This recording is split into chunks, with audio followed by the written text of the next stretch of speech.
Hello बच्चों, जय हिंद। कैसे आप सब? आशा करते हैं बिल्कुल स्वस्थ होंगे। तो क्लास 12th की केमिस्ट्री का पहला चैप्टर है सॉल्यूशन। जी हाँ, हर एक सब्जेक्ट में प्रॉब्लम आता है, उसका सॉल्यूशन आप जानते हैं, लेकिन यहाँ चैप्टर का स्टार्टिंग है सॉल्यूशन से हो रहा है। जी हाँ, प्रॉब्लम बाद में आएगा सॉल्यूशन में, यानी सॉल्यूशन चैप्टर है तो उसमें प्रॉब्लम आएंगे। हालांकि वो जो प्रॉब्लम आएंगे बहुत ही ईजी आएंगे, तो चैप्टर ही ईजी है। तो स्टार्ट करते हैं। आज दो टॉपिक को कवर करेंगे, पहला उसके डिफिनीशन और उसके टाइप्स की। ठीक है, तो चलिए स्टार्ट करते हैं। चैप्टर है 1, जिसको हम यूनिट 1 कहते हैं। चैप्टर का नाम है सॉल्यूशन। ठीक है, इसके डिफिनीशन की बात करें तो आपको पता है क्या है। ए होमोजीनियस मिक्सचर ऑफ सबस्टेंस। क्या है? अ होमोजीनियस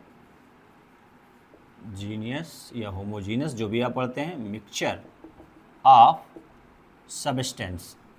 ठीक है, पदार्थों के समांगी मिश्रण को हम क्या बोलते हैं? विलयन बोलते हैं। इसको हिंदी में क्या बोलते हैं भाई? विलयन। दोनों शब्द लैंग्वेज जानते रहिए। हालांकि मैं ये लेक्चर इंग्लिश मीडियम वालों के लिए बना रहा हूँ, हिंदी मीडियम वालों के लिए भी बनाऊँगा। ठीक है, ऐसा कोशिश रहेगी मेरी। तो मिक्सचर क्या होता है? 2 और मोर सबस्टेंस मिक्सचर हो गया। एनी रेशियो मिलते हैं।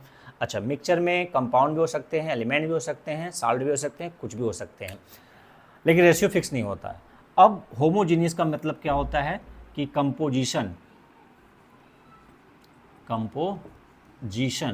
Of constituents.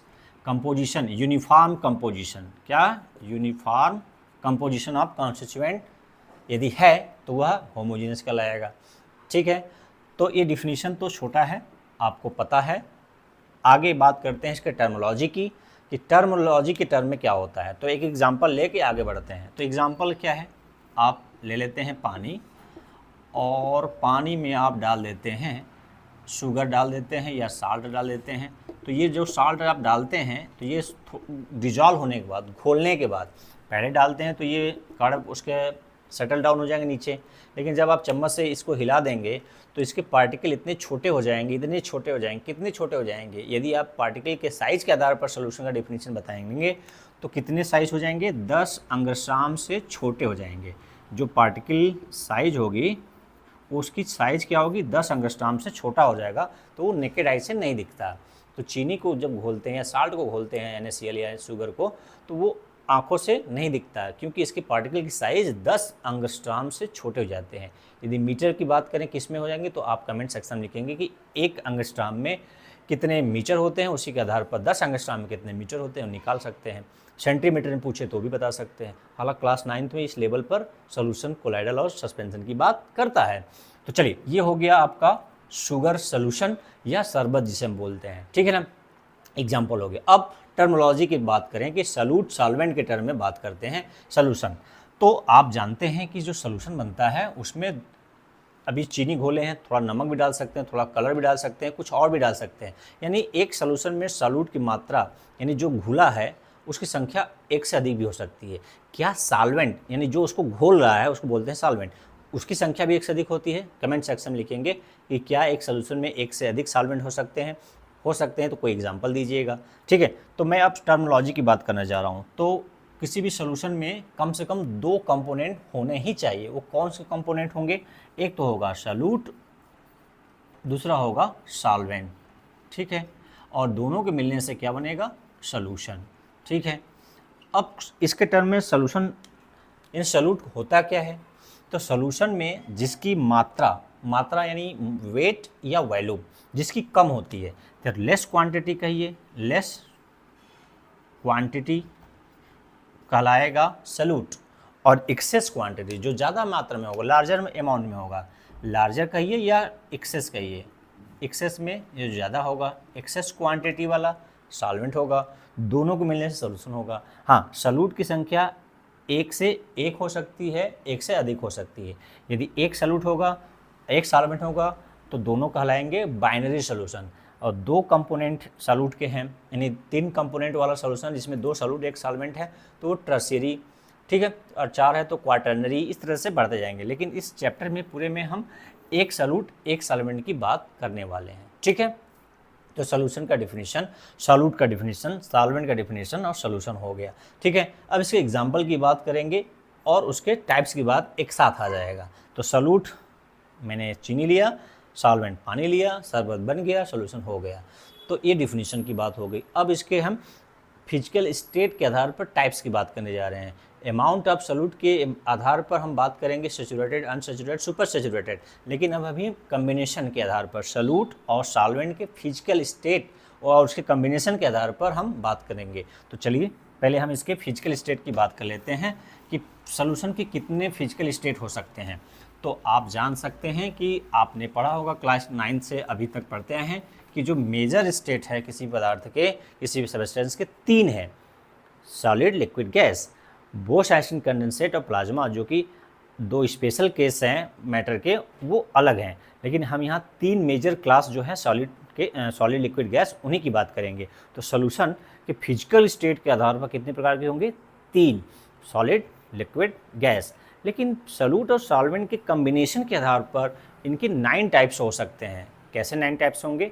अब देखिए, एक चार्ट मैं बनाने का प्रयास करूंगा, टेबल, जिसमें हम इधर लिखेंगे सॉल्यूट, इधर लिखेंगे सॉल्वेंट, इधर लिखेंगे एग्जाम्पल या सॉल्यूशन। ये बनेगा क्या? सॉल्यूशन होगा। और सॉल्यूशन का उसी को क्या कर लेंगे? एग्जाम्पल। ठीक है, तो ये आप लाइन खींच सकते हैं इसको। तो चलिए ये लाइन खींच दिए, ये लाइन खींच दिए, ये सीरियल नंबर कर देते हैं इसको। तो सीरियल नंबर हम इसके किसके आधार पर बांट रहे हैं भाई? फिजिकल स्टेट के आधार पर, on the basis of physical state. ठीक है, solution can be classified into 3 types, but on the basis of combination of solute and solvent it can be classified into 9 types. तो चलिए देखते हैं 9 टाइप्स कैसे हो रहा है। पहला 1, देखिए जो फिजिकल स्टेट है सॉल्यूशन का, वो कौन डिसाइड करता है? वो डिसाइड करेगा सॉल्वेंट, कि सॉल्वेंट की मात्रा क्या है, ज़्यादा है। तो फिजिकल स्टेट डिसाइड करने वाला सॉल्वेंट है। तो सॉल्वेंट क्या स्टेट है उसका? सॉलिड है कि लिक्विड है कि गैस है? तो हम 3 ही स्टेट ले सकते हैं। हम यदि सॉल्वेंट सॉलिड लेंगे, ठीक है, एक बार लिक्विड लेंगे, एक बार गैस लेंगे, तो 3 फिजिकल स्टेट हो गया। अब सॉल्यूट आपका क्या है? सॉलिड है कि लिक्विड है कि गैस है? तो 3 कम्बिनेशन इसके साथ बनेगा, सॉलिड के साथ, और 3 combination solid, liquid, gas, 3 combination liquid के साथ और 3 कम्बिनेशन गैस के साथ। तो कुल टोटल कितने हो गए? टोटल हो गए 9, लेकिन फिजिकल स्टेट कितने हो गए? 3। तो वो सॉलिड सॉलिड का, लिक्विड सॉलिड का, गैस सॉलिड का, solid liquid, liquid liquid, gas liquid, solid gas, liquid gas, gas gas. तो हम इसको कम्बिनेशन ले लेते हैं। तो पहला कम्बिनेशन क्या है? Solid solid. तो क्या सॉलिड सोल्यूशन आप देखे हैं? बिल्कुल देखे हैं। कहाँ देखे हैं? जो स्कूल की घंटी होती है टन टन टन, वो धातुओं का क्या होता है? मिक्सचर होता है, यानी एलॉय आप पढ़े होंगे क्लास 9 10 में। तो कॉपर और जिंक से क्या बनता है? ब्रास। ठीक है, कॉपर और टीन से क्या बनता है? ब्रॉन्ज। और सिल्वर, सोना और चांदी मिक्स होके धातु ऑर्नामेंट, यानी ऑर्नामेंट में सोने और चांदी का मिक्स करते हैं। कॉपर सोना मिक्स करते हैं, यानी 22 कैरेट 24 कैरेट सोना होता है, उसमें अन्य मेटल में कौन सा मेटल मिला होता है? कॉपर। ठीक है, या जैसा जहाँ पर जिस ऑर्नामेंट में जिस गहने या अलंकार की जरूरत होती है उसमें वो धातु को मिलान किया जाता है। तो ये धातुएं मिक्स होकर एलॉय बनाती हैं। तो ये किस तरह के सॉलिड है? किस तरह के सोल्यूशन है? सॉलिड। ठीक है, तो जो मंदिर का घंटा है, स्कूल की घंटी है, और आपका ब्रास, ब्रॉन्ज, ये सब क्या है? एलॉय है, जो कि सॉलिड है। तो उसमें एक एग्जांपल बेहतर ले लेते हैं कि इसमें जिंक है और कॉपर है। तो ये इसमें कॉपर ज़्यादा है और जिंक कम है, तो ये सॉल्यूट, ये सॉल्वेंट। तो ये एलॉय हो गया। किसका एलॉय हो गया? एलॉय। ये एलॉय ब्रास हो गया। ठीक है ना? ठीक। अब लिक्विड किस में घुला हो? सॉलिड में। लिक्विड किस में? अभी सॉलिड सॉलिड था, दोनों ही सॉलिड है। लिक्विड सॉलिड, यानी लिक्विड सॉल्यूट है और सॉल्वेंट क्या है? सॉलिड है। इसका कम्बिनेशन क्या का उदाहरण क्या होगा भाई? तो इसका लिक्विड है आपका, लिक्विड में आपका हो गया मरकरी, पारा, और किस में घुलेगा? सोडियम में। तो सोडियम क्या है? सॉलिड है। और पारा क्या है? ये हो गया लिक्विड, तो दोनों मिक्स होकर सोल्यूशन बनाएंगे तो कहलाएगा क्या, अमलगम, क्योंकि जिंक जिसकी मेटल के साथ होता है वो अमलगम कहलाता है। यहाँ सोडियम अमलगम है, तो ये सॉलिड है, ये लिक्विड है, तो ये जो क्या है, अमलगम, अमलगम, ठीक है। अमलगम का एग्जाम्पल हो गया, यानी सोडियम अमलगम। इस तरह से गैस जब सॉलिड में घुले, ज़्यादा सॉलिड होना चाहिए, मतलब सॉल्वेंट क्या है, सॉलिड है, वो ज़्यादा है, और जो सॉल्यूट है वो कम है। एक बार हमने सॉलिड्स को घोला, एक बार लिक्विड को घोला, एक बार गैस को, तो गैस और सॉलिड, तो हाइड्रोजन गैस को पैलेडियम में घोला जा सकता है, थोड़ी बहुत मात्रा में हाइड्रोजन गैस पैलेडियम में घुल जाती है, और ये प्रेरक का यानी कैटलिस्ट का काम करता है। बहुत सारे कैटलिस्ट में जब क्लास 11 पढ़े होंगे, हाइड्रोजनेशन ऑफ एल्कीन, एल्काइन, तो उसमें ये कैटलिस्ट यूज किए होंगे। तो ये एग्जांपल हो गया, ठीक है, ये कैटलिस्ट की तरह यूज होता है। ये हो गया 3 कम्बिनेशन, लेकिन स्टेट क्या बना, सॉलिड ही बना, केवल फिजिकल स्टेट क्या है, सॉलिड। अब चलते हैं सॉलिड को लिक्विड में घोलते हैं, तो आप इसका बहुत अच्छा एग्जांपल जानते हैं। ये हो गया 1 2 3। अब चौथा, सॉलिड सॉल्यूट है लिक्विड, तो आपने अभी घोला ना, चीनी यानी शुगर किस में घोल दिया, पानी में, तो क्या बन गया, शुगर सॉल्यूशन, शुगर सॉल्यूशन, ठीक है। तो ये हो गया एग्जांपल। और दूसरा है liquid liquid, liquid solute, liquid solvent, state कैसा होगा, ये लिक्विड ही बनेगा पूरा, दोनों का फिजिकल स्टेट क्या आएगा, लास्ट में लिक्विड आएगा। एग्जांपल है एथिल अल्कोहल और पानी, दोनों ही क्या है, लिक्विड, तो ये एथिल अल्कोहल सॉल्यूशन कहलाएगा, एथेनॉल सॉल्यूशन या एथिल अल्कोहल सॉल्यूशन, सॉल्यूशन तो है ही है, कॉम्बिनेशन बता रहा हूँ, ठीक है। अगला है गैस इन लिक्विड, गैस घुला हो लिक्विड में, तो मछलियाँ कैसे सांस लेती हैं, जो ऑक्सीजन घुला होता है, तो ऑक्सीजन घुला है तो क्या है, गैस है, किस में घुला है, पानी में, तो ऑक्सीजन का solution, oxygen in water, CO2 in cold drink. हालांकि कोल्ड ड्रिंक तो मिक्सचर ऑफ कंपोनेंट हो जाएंगे उसमें, हम अभी सिंपल 2 कंपोनेंट वाली की बात कर रहे हैं। तो ये हो गया लिक्विड, ये हो गया सॉलिड। अब सॉलिड को किस में घोलना है, गैस में, सॉलिड आपका सॉल्यूट है, गैस आपका सॉल्वेंट है, ठीक है। सब जगह गैस, यानी गैस को आपने क्या कर लिया है, सॉल्वेंट ले लिया है, और सॉल्यूट को सॉलिड ले लिया है।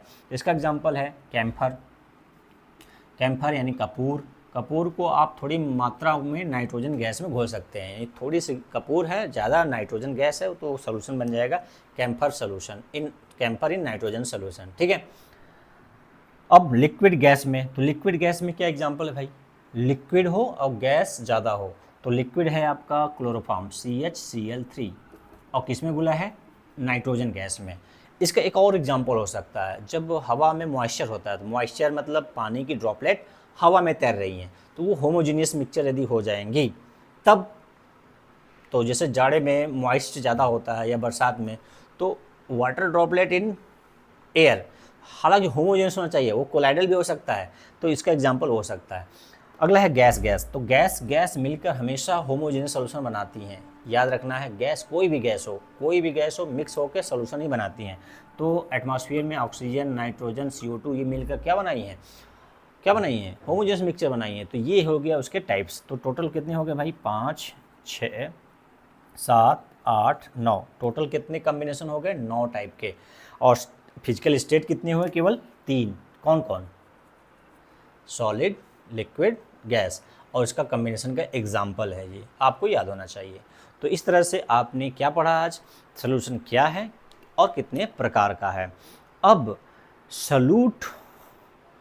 सॉल्यूट कितने मात्रा में घुला है उसके आधार पर, सॉल्यूट कितने मात्रा में घुला है सॉल्यूशन में, उसके आधार पर सॉल्यूशन के 3 कैटेगरी बनाए जा सकते हैं, सैचुरेटेड, अनसैचुरेटेड और सुपर सैचुरेटेड। इसकी बात अगले वीडियो में। तो वीडियो कैसा लगा, यदि अच्छा लगेगा तो हम आगे इस तरह से कंटिन्यू करेंगे। प्रैक्टिकल के वीडियो इसी चैनल पर उपलब्ध हैं, यदि आप प्रैक्टिकल के वीडियो देखना चाहते हैं तो क्लास 11th-12th के प्रैक्टिकल प्लेलिस्ट में जाइएगा, वहाँ ढेर सारे प्रैक्टिकल मैं बनाने का प्रयास किया हूँ और करूँगा भी। तो आज के लिए इतना ही, फिर मिलते हैं। जय हिंद, जय भारत।